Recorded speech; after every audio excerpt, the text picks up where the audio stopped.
Diseñador ecléctico es lo mínimo que podríamos decir de él. Cohetes espaciales, exprimidores, pero también esta casa en la que estoy hoy. Conocemos bien las creaciones que llevan su nombre, pero menos al hombre que está detrás. Para averiguarlo vamos a entrevistar a Philippe Starck.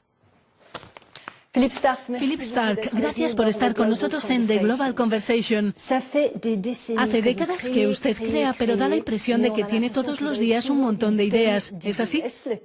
Escuche, pienso que hay que considerarlo como una mezcla de muchas cosas, pero la base es una enfermedad mental.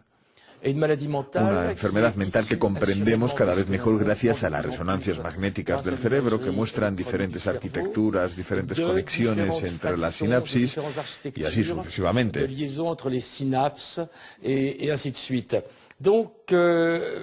Cuando somos jóvenes queremos expresarnos, queremos existir.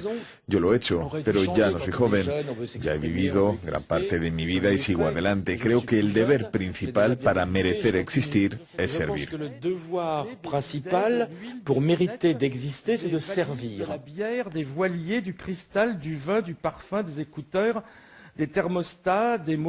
¿Y usted a quién sirve exactamente?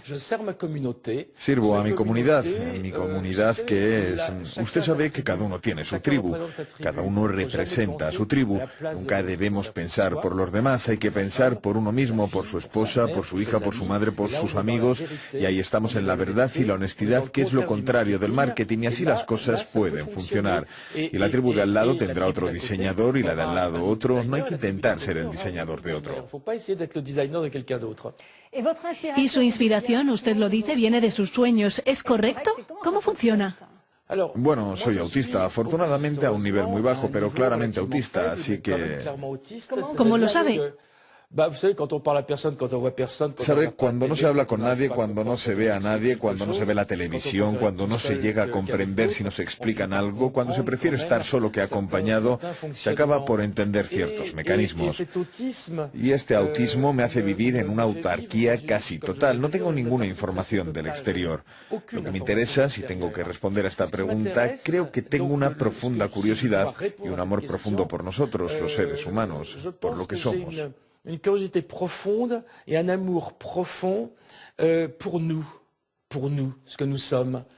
Pero si está aislado de todo el mundo, ¿cómo puede saber quiénes somos? Porque nosotros somos nosotros, es muy fácil, cada cual. Usted se vale por sí misma para comprender ciertas cosas. Después yo voy a ver al técnico de sonido aquí, voy a comprender otras cosas. Después están todos los signos, los nanosignos inconscientes emitidos por la sociedad para poder comprender. Y lo que resulta interesante al trabajar así es que no estamos en las mismas corrientes de pensamiento. Así se evita repetir y repetir lo que la gente dice en las cenas y los cócteles. Me gustaría traerle las preguntas de algunos de nuestros internautas a los que les gustaría saber algo más de usted. Por supuesto. Esta es una pregunta de Yannick Gisser. El viejo Yannick. ¿Cuáles son los obstáculos que ha encontrado en su carrera? ¿Cómo ha llegado a este punto? No hay obstáculos. Uno empieza poco a poco. Comienzas a dibujar en una clase. El profesor te echa porque nunca trabajas. Nunca he hecho un examen porque no he sido capaz de aprender nada. Un día el profesor ve que el dibujo es interesante y es la primera vez que vas a comerciar. Me das tus dibujos y te dejo en paz.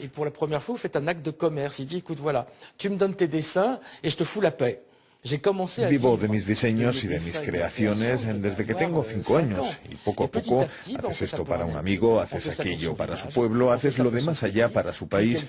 Después alguien en la otra punta del mundo dice, el pequeño francés no lo hace nada mal, y empiezas a construir, construir, construir. Por eso es importante ser honesto, porque si haces cualquier cosa mal se sabrá inmediatamente.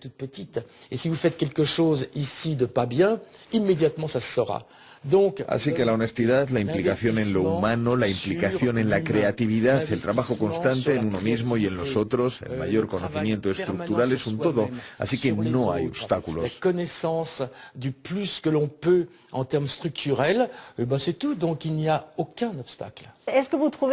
¿Cree que en Francia, en Europa, se hace lo suficiente para ayudar a los jóvenes que quieren montar una pequeña empresa de diseño? En primer lugar, el diseño no es la cuestión, no importa si eres diseñador o no. Digamos entonces los empresarios jóvenes. Permítame decir, uno puede hacer lo que sea, donde sea. Había gente en los campos de concentración de Dachau y Treblinka que hicieron radios con patatas, que encontraron formas de intentar escapar. Al fondo de un agujero, al fondo de una mina, todavía hay una forma de sobrevivir. Así que en cualquier situación siempre puedes hacer algo.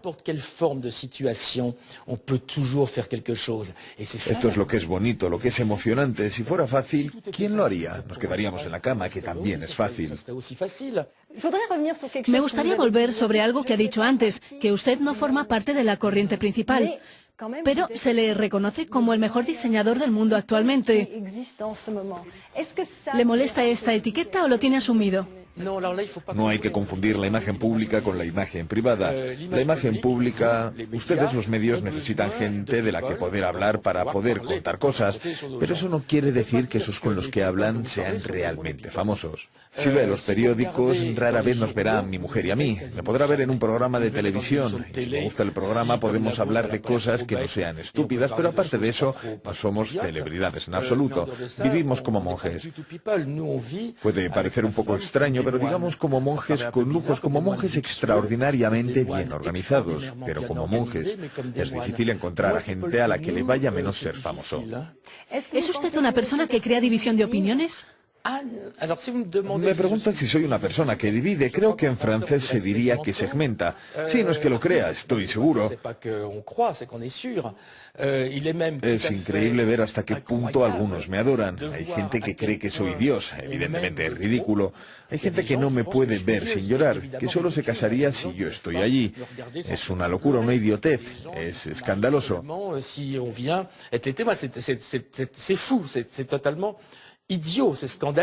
Y luego hay otros que me odian, pero los que estarían dispuestos a matarme lo harían por razones que se me escapan. No pueden decir que yo les haga ningún daño. También hay algunos que no son tan extremistas y que dicen que usted es un personaje bastante contradictorio. Por un lado habla mucho de ecología, pero por otro una de las materias que más usa es el plástico. ¿Cómo explica esta contradicción? Si hay alguien que no es contradictorio, ese soy yo. Usar plástico puede ser mucho más ecológico que cortar árboles o matar vacas. Es la forma en la que lo hacemos y con quién lo hacemos. Evidentemente, yo todos los días promuevo el plástico y ahora estamos usando plásticos ecológicos, así que es totalmente coherente trabajar con materiales sintéticos y cuidar la naturaleza.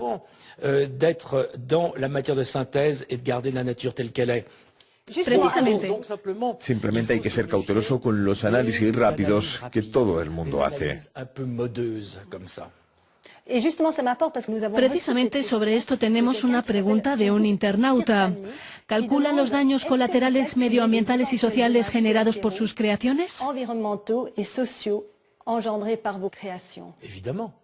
Evidentemente, nosotros lo hacemos. Por eso, desde hace algunos años intentamos sustituir la venta de mobiliario por el alquiler. Hemos visto que no funciona, que la persona no podría devolver los muebles. Es por el motivo por el que desde hace unos años trabajo en la era posplástico. ¿Qué pasará cuando el petróleo haya desaparecido y no haya más plástico? Que representa la comodidad y también la necesidad de un 80% del mundo que es pobre. La contaminación no es la cuestión en sí misma. La contaminación es lo que compramos, así que el primer movimiento ecológico sería ¿qué es lo que verdaderamente necesito? Y eso se aplica a cualquier persona, a mí también, evidentemente, pero a cualquier persona.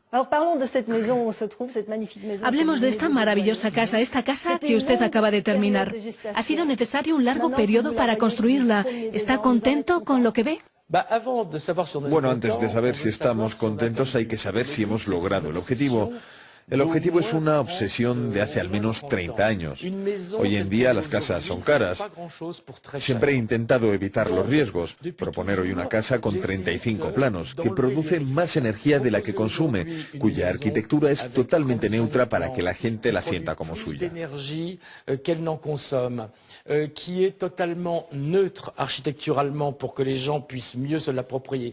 Por último, la casa tiene muchos parámetros, es un servicio que quería dar. No he terminado de desarrollar todo el sistema porque tenemos un precio razonable, pero pienso que si entráramos realmente en el proceso de industrialización, podría tener el precio de un coche. ¿Y cuál sería el precio de esta casa? ¿Tiene 5 habitaciones, un salón grande? La casa es grande porque tengo 5 niños, no todo el mundo los tiene. Debe tener unos 300 metros cuadrados y el precio debe ser de unos 2.000 euros por metro cuadrado. Para una casa de estas cualidades es un precio accesible. O sea, unos 600.000 euros. Pero es un precio justo. Aquí no estamos haciendo aspavientos, no estamos buscando el efecto publicitario. No decimos que es la casa más barata del mundo porque no es verdad, no es posible, no es cierto. Si la hacemos más barata, no duraría. Y la longevidad, la transmisión, la herencia son palabras que estaban un poco obsoletas. Yo creo que la herencia es hoy una palabra de vanguardia. Solo una cuestión. Cuando hemos hablado con personas de su entorno, nos han dicho que el metro cuadrado estaba en 4.500 euros. No, son 4.500 con todos los extras. Yo garantizo una plataforma de gran calidad. Después, si alguien quiere una piscina, se la compra. Si quiere unas cortinas, lo mismo. Después puedes hacer lo que quieras, pero es nuestro deber tener todo en el catálogo. ¿Eso también entra en sus principios democráticos? Porque una casa descrita como ecológica y democrática, ¿ese precio continúa siendo democrática? Evidentemente sí. Por las razones que ya he dicho. Es un precio justo que es bastante bajo. Vamos a decir medio, por lo que es bastante justo.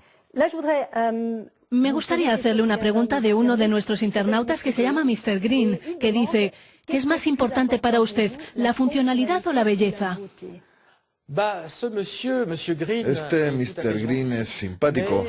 Es formidable que tenga internet, que tenga un ordenador, porque creo que esta pregunta es del siglo XVIII.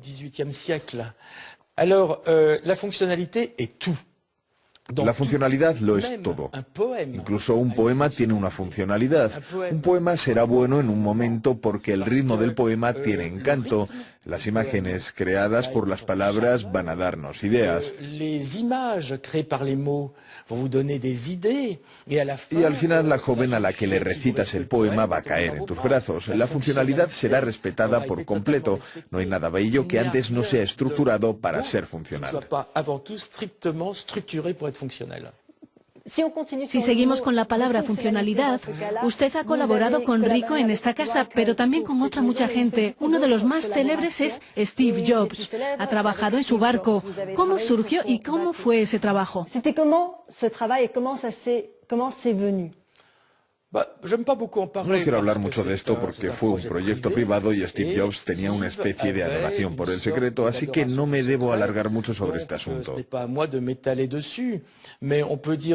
Podemos decir simplemente que en un determinado momento él decidió que quería tener un barco porque al principio no quería, pero después quiso darse el lujo, se lo merecía porque había trabajado mucho.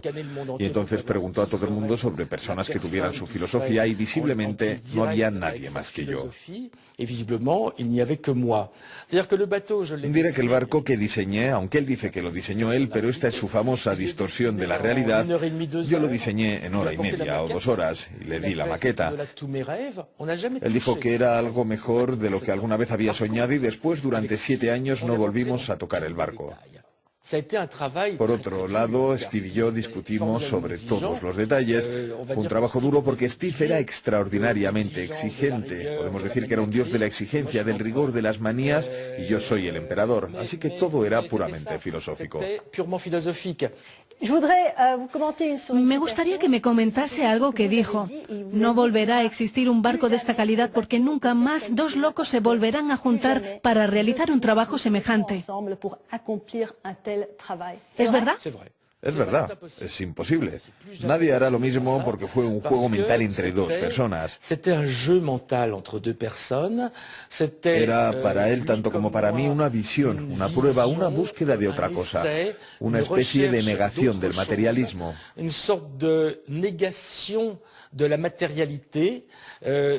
Una paradoja total, porque diseñar un barco, que no recuerdo exactamente, pero de unos 80 metros, que es una negación del materialismo, no es fácil, pero lo conseguimos.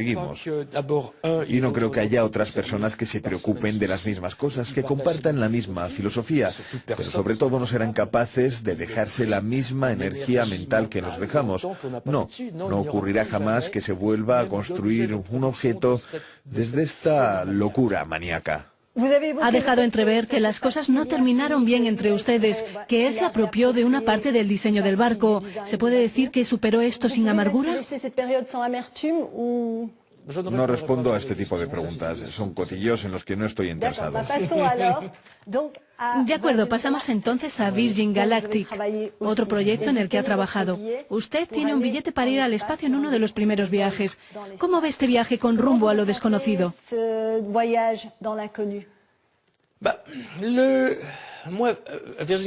Para Virgin Galactic yo era principalmente una especie de guardián del templo, el guardián de la filosofía. Una vez más, disculpen que me repita, porque hay mucha gente que dice que es el último chisme de los ricos. Después del Rolls Royce, del yate, del avión, vamos a gastar el dinero en el espacio. Sí y no. Hoy la conquista del espacio, la apropiación del espacio, no somos nosotros los que la hacemos, es el ejército. Y yo no quiero dejar el porvenir de mis nietos y de mis bisnietos en manos de los militares. Por tanto, privatizar el espacio y después democratizar el espacio a través de una reducción de costes es una etapa. No es una finalidad, pero es una señal importante en una dirección. ¿Cómo siente personalmente su viaje al espacio? Personalmente tengo un pequeño problema porque entre el momento en el que comencé en Virgin y ahora he tenido varias crisis de claustrofobia. Y tengo un pequeño problema con pasar por la centrifugadora. No sé si voy a poder porque no ayuda en absoluto. Usted fue el director artístico del proyecto, diseñó los trajes espaciales, pero leí que al principio quería que las personas fuesen desnudas al espacio. ¿Es así? No, eso es una broma. Creo que lo dijo un día, no me acuerdo, es mi estilo de bromas. Y sí, lo dije, en efecto. Quería que las personas llevaran lo mínimo para que realmente pudieran sentir la experiencia sin obstáculos. ¿Sabe? Hay una regla. Cuanto más haya de materia, menos habrá de humano. Y este es un viaje para ciertas personas extraordinario. Y lo que hace falta en este momento es no sentirse incómodo por las costuras, no sentir el cinturón del pantalón. Hay que estar en contacto con el sueño de cada uno. Por tanto, me gustaría mucho que los pasajeros fuesen desnudos. Sin embargo, si no es así, no interfiere demasiado en el sueño. ¿De qué creación se siente particularmente orgulloso? De mi vida. De mi vida y de mi trabajo. Es muy paradójico. A la vez no estoy en absoluto orgulloso de mí personalmente, porque nunca estoy suficientemente bien en relación a cómo pienso que debería estar. Por otro lado, ya soy bastante viejo. Creo que en 15 años como máximo seré incinerado y entonces podré escribir con mis cenizas que fui un hombre honrado. Vamos a terminar con una pregunta de Corinne Wenner. Philippe Starck, ¿podría diseñarme la felicidad? ¿Sabe? Hay una especie de obsesión enfermiza con la felicidad. Tenemos la impresión de que la vida tiene que ver con una obligación con la felicidad, como si la felicidad fuese el objetivo de la vida. Siempre andamos buscándola. Yo en absoluto. Y me parece que es un poco estúpido, la verdad. Pienso que en primer lugar tenemos que cumplir con nuestro papel. O sea, somos como una cuerda trenzada. Cada persona es una fibra. La recibimos cuando nacemos. De los padres, de la civilización, de la comunidad. De cette corde, des parents, de la civilisation, de la communauté. Y vamos a tejer esa fibra en otra cuerda. El único deber que tenemos es hacer esta última mejor que la que hemos recibido, para dejar algo mejor a nuestros hijos. Yo lo hice lo mejor que pude.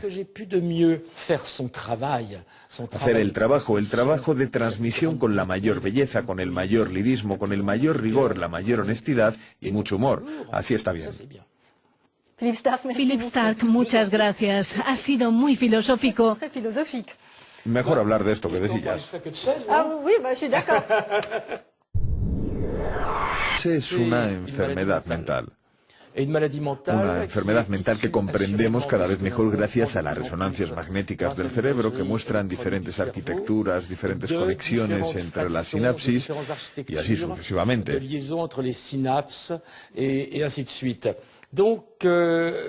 Cuando somos jóvenes queremos expresarnos, queremos existir. Yo lo he hecho. Comunidad que es... Usted sabe que cada uno tiene su tribu, cada uno representa a su tribu. Nunca debemos pensar por los demás, hay que pensar por uno mismo, por su esposa, por su hija, por su madre, por sus amigos. Y ahí estamos en la verdad y la honestidad, que es lo contrario del marketing, y así las cosas pueden funcionar. Y la tribu de al lado tendrá otro diseñador y la de al lado otro. No hay que intentar ser el diseñador de otro.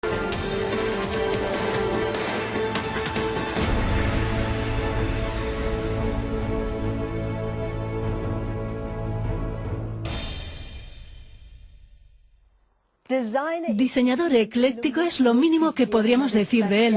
Cohetes espaciales, exprimidores, pero también esta casa en la que estoy hoy. Conocemos bien las creaciones que llevan su nombre, pero menos al hombre que está detrás. Para averiguarlo vamos a entrevistar a Philippe Starck.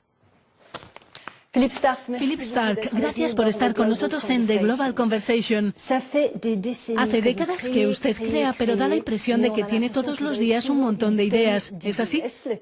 Escuche, pienso que hay que considerarlo como una mezcla de muchas cosas, pero la base... Pero ya no soy joven, ya he vivido gran parte de mi vida y sigo adelante. Creo que el deber principal para merecer existir es servir. El deber principal pour mériter d'exister, c'est de servir. La bière, des voiliers, du cristal, du vin, du parfum, des écouteurs, des thermostats, des motos. ¿Y usted a quién sirve exactamente? Je sers ma communauté. Sirvo a mi comunidad,